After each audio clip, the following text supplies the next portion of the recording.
జోనీ Ericsson Tada అనేటువంటి ఒక గొప్ప భక్తురాలు ఒక మాట రాసింది. 20 సంవత్సరం వయసులో ఆమె మెడ నుండి కింది భాగం అంతా పెరాలసిస్ వచ్చేసినప్పుడు ఆమె వీల్ చైర్ లో కూర్చున్నప్పుడు ఒక పుస్తకంలో ఈ మాట ఆమె రాసింది. ఏమంటుందంటే, నేను దాదాపు 28-29 సంవత్సరాల వయసులో ఉన్నప్పుడు అప్పుడప్పుడు నాకు పాపపు ఇచ్చలు కలిగేవి.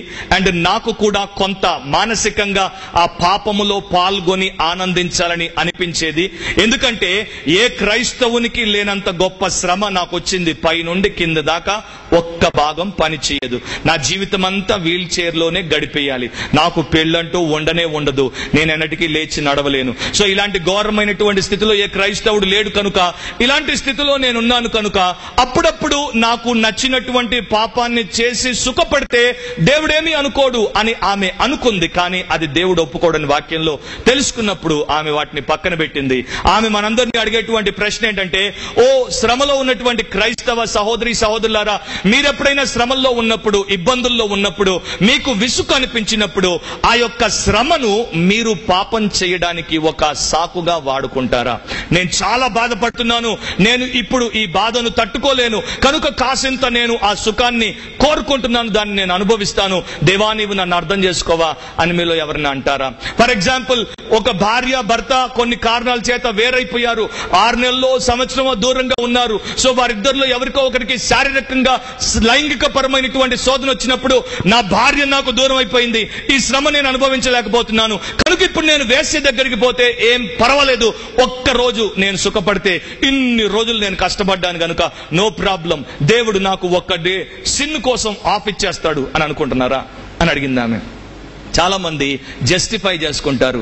నాకు ఉద్యోగం లేదు, 2 సంవత్సరాల నుండి ప్రయత్నించి ఎక్కిన మెట్టు దిగిన మెట్టు లేదు, ఎంతో మంది ముందు సిన్సియర్ గా టై కట్టుకొని కట్టిన టై కట్టుకొని నిలబడాను, అయినా కూడా నాకు ఎవడు ఉద్యోగం ఇవ్వలేదు. ఇన్ని సంవత్సరాలు కష్టపడ్డాను, ఒక్క ఫేక్ సర్టిఫికెట్ పెట్టేస్తాను, ఒక్కసారి కదా దేవుడు అర్థం చేసుకుంటాడులే, ఒక్క అబద్ధం ఆడేస్తాను దేవుడు అర్థం చేసుకుంటాడులే, ఎన్ని రోజులను నేను ఏడవాలి, ఒక్కరోజు వాడు ఏడిస్తే పర్వాలేదులే, నేను వాడికి చేయకూడదు చేసేస్తాను అని అనుకుంటే ఎట్లా ఉంటుంది? సో దేవుడు అలా ఒప్పుకోడు అని జోనీ ఎరిక్సన్ టాడా అంటుంది. 4వ పాయింట్ ఏంటంటే, అసోసియేషన్ విత్ బ్యాడ్ పీపుల్. చెడ్డవారితో మనం సహవాసం చేసినప్పుడు దుష్ట సాంగత్యం మనం దేవుణ్ణి మర్చిపోయేటట్టు చేస్తుందని దేవుని వాక్యం చెప్తోంది. మీరు రాసుకోండి, తర్వాత మీరు చదువుకోండి. 1 రాజులు 11వ అధ్యాయంలో ఒక అద్భుతమైనటువంటి విషయాన్ని దేవుడు మన కొరకే రాయించి పెట్టాడు. నిజంగా బైబిల్ ద్వారా మనం ఎంత మేలు పొందగలమో మరి నేను ఇంకో రకంగా చెప్పలేను. ఇక్కడ దేవుడు మోయాబీయులు, ఏదోమీయులు, అమ్మోనీయులు, సీదోనీయులు, హిత్తీయులు అను జనులు మీ హృదయములను తమ దేవతల తట్టు త్రిప్పుదురు గనుక వారితో సహవాసము చేయకూడదని, వారిని మీతో సహవాసము చేయనీయకూడదని యెహోవా ఇశ్రాయేలీయులకు సెలవిచ్చి ఉన్నాడు. సో ఎవరెవరితో వీరు సహవాసం చేయొద్దో, ఎవరు వారితో సహవాసం చేయొద్దో దేవుడు స్పష్టంగా చెప్పాడు. ఆ తర్వాత భాగాన్ని మీరు చదువుకుంటే, సొలొమోను ఫరో కుమార్తెను కాక ఆ జనులలో ఇంకా అనేక మంది పరస్త్రీలను మోహించి కామాతురత గలవాడై వారిని ఉంచుకొనొచ్చు వచ్చాను. ఒక్కసారి నా ప్రశ్నకు జవాబు ఇవ్వండి. ఎవరితో సహవాసం చేశారు ఆ ప్యాసేజ్ ప్రకారం? మోయాబీయులు, అమ్మోనీయులు, సీదోనీయులు వారొచ్చి సొలొమోనుతో సంధి చేసి సంబంధం పెట్టుకున్నారా, లేకపోతే ఈయనే పోయి వారితో పెట్టుకున్నాడా? మీరు బైబిల్ చదివితే ఏమనుంది అక్కడ? ఎవరితో సాంగత్యం చేశారు? వాళ్ళు వచ్చి ఈయన ఫ్రెండ్షిప్ అడగల, ఈయనకు ఒక బలహీనత ఉందని బైబిల్లో దేవుడు చూపిస్తున్నాడు. అదేంటి? పరస్త్రీలను మోహించి కామాతురత గలవాడై వారిని ఉంచుకొనుచూ వచ్చెను. అతనికి 700 మంది భార్యలు, 300 మంది ఉపపత్నులు, 1000 మంది ఉన్నారంట స్త్రీలు. ఈ రోజున ఒక మగోడు ఒక దాంతో యాగలేకపోతున్నాడు. ఎవరో అన్నారు సొలొమోను మహాజ్ఞాని కావడానికి కారణం ఏంటంటే సలహా ఇవ్వడానికి 1000 మంది స్త్రీలు ఉన్నారని. సో 1000 మందిని పెట్టుకున్నాడు. ఒక్క స్త్రీ దగ్గరికి వెళ్ళాలంటే 3 సంవత్సరాలకు ఒకసారి కానీ పోలేడు. అంత భయంకరమైనటువంటి పరిస్థితి. వాళ్ళు వచ్చి ఆయనతో సహవాసం చేయలేదు, ఈయన పోయి వారితో సహవాసం చేశాడు. కనుక మీరు తర్వాత భాగాన్ని చదువుకుంటే ఆ యొక్క స్త్రీలు వారి అన్య దేవతల వైపు సొలొమోను యొక్క హృదయాన్ని తిప్పేశారు. ఆయన నిజమైనటువంటి దేవుణ్ణి తండ్రి అయిన దావీదులాగా యథార్థ హృదయంతో అనుసరించలేకపోయాడు. 9-10 వచనాలు చాలా భయం కల్పించేటువంటి వచనాలు. ఇశ్రాయేలీయుల దేవుడైన యెహోవా అతనికి 2 మారులు ప్రత్యక్షమై, 2 సార్లు దేవుడే స్వయంగా ప్రత్యక్షమై నీవు ఇతర దేవతలను వెంబడింపవలదని అతనికి ఆజ్ఞాపించినను సొలొమోను హృదయము ఆయన యొద్ద నుండి తొలగిపోయెను. ఎంత దారుణం! రేపు దేవుడు డైరెక్ట్ గా నీకు ప్రత్యక్షమై నీవు ఈ పాపం చేయొద్దు, వారితో సాంగత్యం పెట్టుకోవద్దు, వారితో స్నేహం చేయొద్దు, సహవాసం చేయొద్దు అని చెప్పినా కూడా నీవు ఇంకా దేవుని యొద్ద నుండి తొలగిపోయేటువంటి పరిస్థితి ఇలాంటి దుస్థితిలో ఉన్నప్పుడు ఏర్పడుతుందని బైబిల్ చెప్తోంది. నా ప్రియ సహోదరి సహోదరులారా, ఒక్కటి గుర్తుపెట్టుకోండి, దీంట్లో ఒక్కటి కూడా వ్యర్థంగా దేవుడు రాయించలేదు. దీంట్లో ఆయన ఏదైనా రాయించాడంటే అది మన కనువిప్పు కొరకే రాయించాడు. సొలొమోను వారితో సాంగత్యం చేసి చెడిపోయాడు.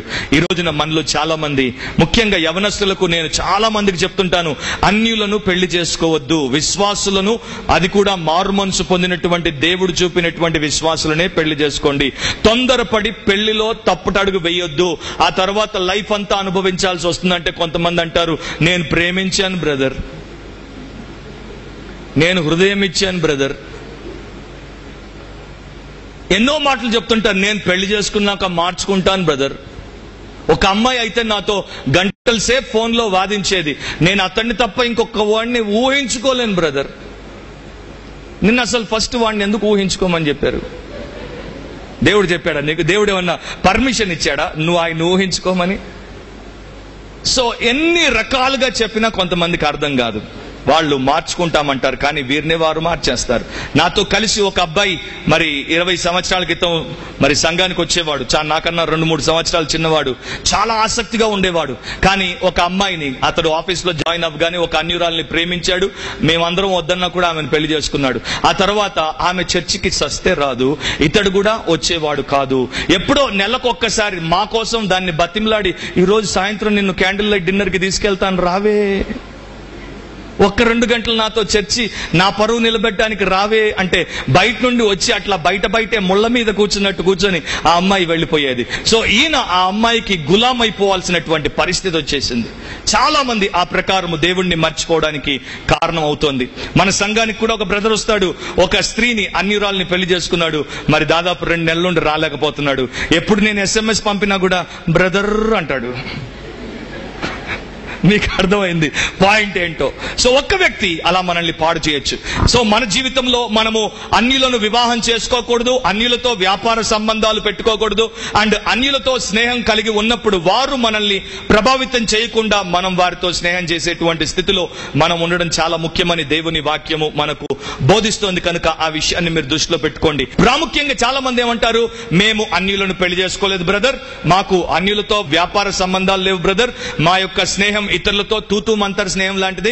పైకి కనిపిస్తే hello, good evening, good morning, good evening, good morning, hello, how are you, happy Christmas, happy Dasara, ఇంతవరకే మా స్నేహం అని కొంతమంది అంటుంటారు. కాకపోతే మనకు తెలియకుండా సాతాను మనము కొన్నిటితో మనం సహవాసం చేయడం మనకు నేర్పించేశాడు.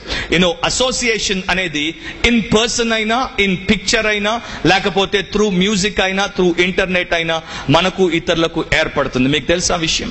ఒక వ్యక్తి, ఒక విశ్వాసి, ఒక క్రైస్తవుడు సినిమాలకు ఆకర్షితులై సినిమాలు చూస్తూ ఉంటే, డైలీ సీరియళ్లు చూస్తూ ఉంటే, ఆ మ్యూజిక్ వీడియోలు MTV కావచ్చు, వి ఛానల్ కావచ్చు, బిఫోర్ యూ మ్యూజిక్ కావచ్చు, లేకపోతే మరొక ఛానల్ కావచ్చు, అది చూస్తూ ఉంటే, లేకపోతే మీరు ఫ్యాషన్ FTV చూస్తూ ఉంటే, లేకపోతే WWF చూస్తూ ఉంటే, తప్పకుండా మీరు వారితో సహవాసం చేస్తున్నారు. వారు ట్యూబ్ ద్వారా సహవాసం చేస్తున్నారు, మీరు ఇక్కడ నుండి సహవాసం చేస్తున్నారు. అండ్ మీకు తెలుసో లేదో, మీకు వారికి ఒక బంధం ఏర్పడుతుంది అండ్ వారు మిమ్మల్ని ప్రభావితం చేస్తారు.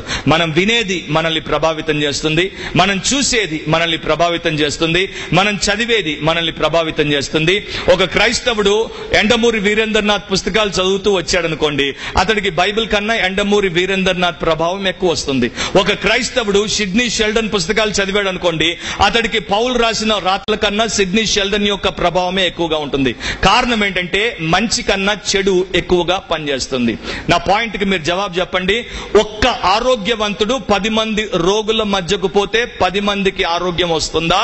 లేకపోతే ఒక్క రోగి 10 మంది ఆరోగ్యుల మధ్యలోనికి వస్తే 10 మందికి అంటురోగం వస్తుందా? మీరు చెప్పండి. ఇటు వస్తుందా, అటు వస్తుందా? మనకు ఆరోగ్యం అంటుతుందా, రోగం అంటుతుందా? రోగం అంటుతుంది. సో ఇది జగమెరిగిన సత్యం. సో మంచి కన్నా చెడే ఎక్కువ నేర్చుకుంటాం. నీరెప్పుడు పైకి పోదు, నీరెప్పుడు కిందికే పోతుంది. సో దాన్ని బట్టి మీ యొక్క అసోసియేషన్ ఎవరితో ఉందో మీరు జాగ్రత్త పడకపోతే సోషల్ నెట్వర్క్, అది ఫేస్బుక్ కావచ్చు, లేకపోతే ట్విట్టర్ కావచ్చు, గూగుల్ ప్లస్ కావచ్చు, ఇంకా చాలా వచ్చేసాయి, అది మీరు వాడొద్దని నేను చెప్పట్లేదు. కానీ మీ అసోసియేషన్ ఎవరితో, స్ట్రేంజర్స్ తో మీరు సంబంధాలు పెట్టుకొని వారితో మీరు సహవాసం చేస్తూ ఉంటే తప్పకుండా మీరు ఇన్ఫ్లుయెన్స్ అవుతారు. నా లాస్ట్ పాయింట్ ప్రావర్బ్స్ అంటే సామెతలు 1:10 మీరు చదువుకోండి. అక్కడ ఒక మాట, చాలా శక్తివంతమైనటువంటి మాట భక్తుడు రాశాడు. సామెతల గ్రంథం 1వ అధ్యాయము 10వ వచనం మీరు తీస్తే చదవచ్చు. నా కుమారుడా, పాపులు నిన్ను ప్రేరేపింపగా ఒప్పుకుము అని రాశాడు. సో పాపులు నిన్ను ప్రేరేపించినప్పుడు వారి యొక్క పాపపు కార్యాలకు ఒప్పుకోవద్దు. ఆ పాపులు నీ ముందు నిలబడి ప్రేరేపించవచ్చు. వారు నీ స్నేహితులు అవ్వచ్చు, నీ బంధువులు అవ్వచ్చు, నీ ఇరుగు పొరుగు అవ్వచ్చు, నీ కాలేజీలో ఉన్నవారు కావచ్చు, నీ యొక్క కార్పొరేట్ సెక్టర్ లో ఉన్నవారు కావచ్చు, లేకపోతే ఆ పాపులు టీవీ ద్వారా నిన్ను ప్రేరేపించవచ్చు, సినిమా ద్వారా ప్రేరేపించవచ్చు, సీరియల్ ద్వారా ప్రేరేపించవచ్చు, వీడియో ద్వారా ప్రేరేపించవచ్చు, ఇంటర్నెట్ లో ఫోన్ ద్వారా ప్రేరేపించవచ్చు. ఏ రకంగా పాపులు నిన్ను ప్రేరేపించినా నీవు మాత్రం పడొద్దు. గుర్తుపెట్టుకుందాం, మనం ఎప్పుడైతే సంఘమునకు క్రమముగా రావడము తగ్గించి ఇష్టమున్నప్పుడు వచ్చి ఇష్టం లేనప్పుడు మానేస్తామో మనం దేవుణ్ణి మర్చిపోయామని గుర్తుపెట్టుకుందాం. రెండవది, మనం స్తుతి పాటలు పాడుతున్నప్పుడు దాంట్లో మనకు ఏమాత్రం ఉత్తేజము లేకుండా మనం దాంట్లో లీనమై ఆత్మతో పరవశమై పాడకుండా ఉంటే దేవుణ్ణి మర్చిపోయామని జ్ఞాపకం చేసుకుందాం. మనకు దేవుడి వాక్యంలో ఆనందము, ఆసక్తి తగ్గిపోయినప్పుడు మనం దేవుణ్ణి మర్చిపోయామని జ్ఞాపకం చేసుకుందాం. మనం దేవుడికి ఇచ్చే విషయంలో వెనకంజ వేసి కారణాలు వెతుక్కుంటూ ఉంటే మనం దేవుణ్ణి మర్చిపోయామని జ్ఞాపకం చేసుకుందాం.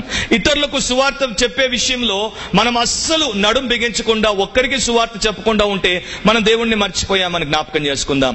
అండ్ దేవుని యొక్క పద్ధతుల ప్రకారం మనం నడుచుకోకుండా మన యొక్క క్రీడలకు, మన వినోదాలకు, మన ఆహ్లాదాలకు, మన విందులకు, పార్టీలకి మనం ఎక్కువ టైం కేటాయిస్తూ ఉంటే మనం దేవుణ్ణి మర్చిపోయాం. ఇంకా చాలా విషయాలు అలా చెప్పుకుంటూ పోవచ్చు. అలా మీరు ఆలోచిస్తే ఏది ఆయన కన్నా ముందు మన బ్రతుకులో మనం పెట్టేసుకుంటామో అప్పుడు ఆయన్ని మనం మర్చిపోయామనేది బైబిల్లో మనం బోధించబడుతున్నాం. సో అలాంటి స్థితిలోనికి వెళ్లకుండా మనం జాగ్రత్త వహిద్దాం. నా లాస్ట్ పాయింట్ ఏంటంటే అడిక్షన్ టు సిన్. మరొకసారి ఎప్పుడైనా చెప్తాను, పాపానికి నీవు దాసుడవైపోతే పదే పదే అదే పాపం చేస్తూ ఉంటే దేవుణ్ణి మర్చిపోతావు. ప్రార్థన చేసుకుందాం. పరిశుద్ధుడు అయిన మా తండ్రి, మీరు ఇచ్చిన మాటల కొరకు మీకు స్తోత్రం. మీ వాక్యము మా కొరకు తెరవబడి దాంట్లో ఉన్నటువంటి సత్యాలు మాకు బోధింపబడగా వాటి ప్రకారం మేము బ్రతుకుటకు మాలో ప్రతి ఒక్కరికి మీ కృపను ప్రసాదించమని ప్రార్థిస్తున్నాం.